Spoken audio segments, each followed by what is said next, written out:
9:30. The Radio Wammo Breakfast. Game Junkie, Gerard Campbell. Yes, Mr. Game Junkie himself, Gerard Campbell at stuff.co.nz. Also on Twitter as well, twitter.com/GameJunkieNZ. Good morning to you.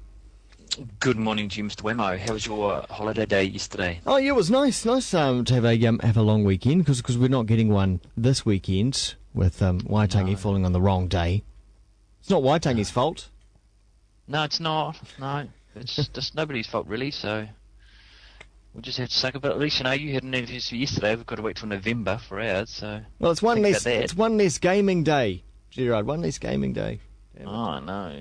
That's a shame, especially this time of year. Yeah, well, that's right. A lot of games just come out or on the horizon. But what about the devices, though, that these games are coming out on? Let's talk about the future of these gaming devices, because a lot of them, like the Xbox 360, the PlayStation 3, the Nintendo Wii, they've been around for a long, long time now. There's quite a long life cycle for these devices. Well, they have. I was wrecking my brain this morning. The PS3 came out for us in 2007, Xbox 360 was 2006, and the Nintendo Wii was 2006. So, they are sort of getting on, and out of those three consoles, the Wii is probably the one that could probably do with the biggest update on its console, because it's not HD. Right. So it's falling behind in terms of graphical fidelity. In terms of the PlayStation and the Xbox 360. It always was, though, wasn't it? The Wii, to me, the Wii was always subpar. I mean, it had the motion sensing, but apart from that, it was pretty subpar with its graphics. Oh yeah, I mean, you talk to any serious gamer and they'll scoff about the Wii, because it is, it's not the tool for the serious gamer. It doesn't have the grunt to do, really strong HD visual graphics and that sort of thing. And but when you think about PlayStation, the PlayStation 2 was around for a good 10 years. Not that I'm saying, I think that PlayStation will do that, because I don't think somehow they'll let the PlayStation 3 hang around till 2017 or whatever. But they have said that we have this long-term life cycle. And I guess thing too with things like consoles with the 360 and PlayStation 3, it takes a few years for the developers to actually eke every single bit of processing power out of these things, and as you saw with the PlayStation 2, some of the best games for the PlayStation 2 are coming out, the last 2 sort of years of its life cycle before the PlayStation 3 came out. So it'll be interesting to see whether, there's always rumors floating around whether there's going to be a next Xbox soon or a next PlayStation 3 soon, but they're certainly sitting there, and there's no signs at the stage of any sort of new home console. So you think about it. You think about the Xbox 360 coming out in 2006. It's going on 5 years this year, and effectively, really, that's a 2005 console. It just takes a little while, obviously, for it to actually roll out. You think about that, the equivalent of other stuff like TVs, laptops. Anything from that time now seems ancient or out of date, and the technology's moved on so much. Yeah, well, of course it do, and of course, I guess the thing with the PlayStation 3s and the Xbox 360s, because the HD, is that when they first were released, there was still a large proportion of the population who didn't have high definition TVs as well. Yeah, right. So they couldn't get the signal in full HD. So now you're seeing HD TVs a lot cheaper. They're incredibly cheap. From what I was looking around on the weekend.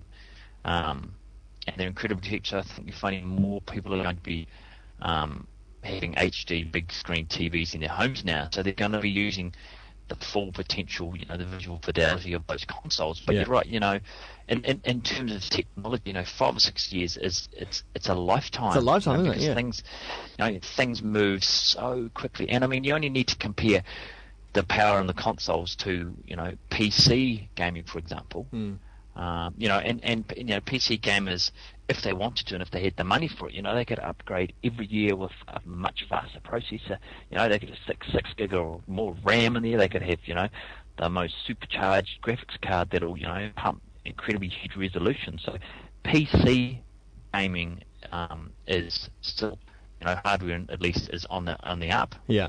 But the console gaming is the hardware doesn't seem to, apart from your revisions, like Sony put out their bigger hard drives and sort of tweaked consoles coming through, and the Xbox has been revamped. The Xbox Slim now, so they sort of reduced the form factor, and they've worked on things like cooling and hard drive things, but the core mechanics hasn't changed a great deal.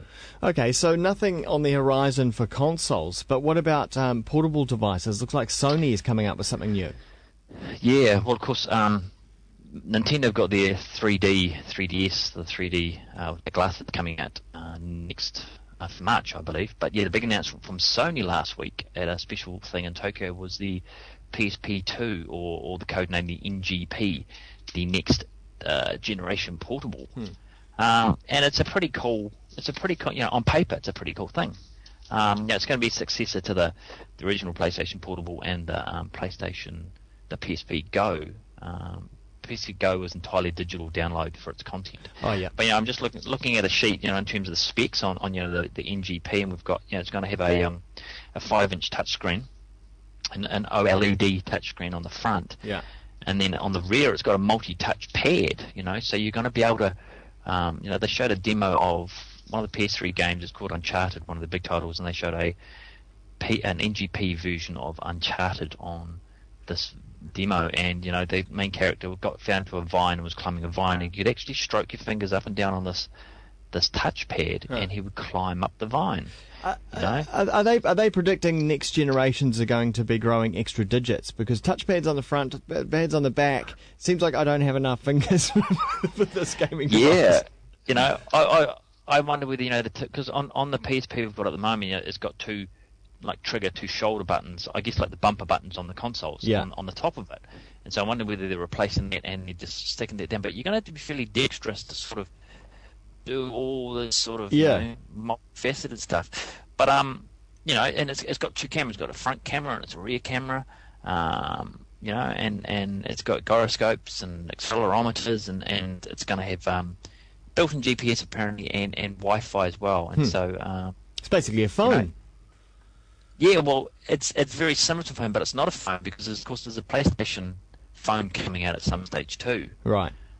So this one won't have phone capabilities, but it will have location-based services, so you might be able to use it as, I'm not sure, but maybe the potential there might be that you can use it as a GPS device, or you could use it as use some sort of subscription-based maybe location services. I don't know.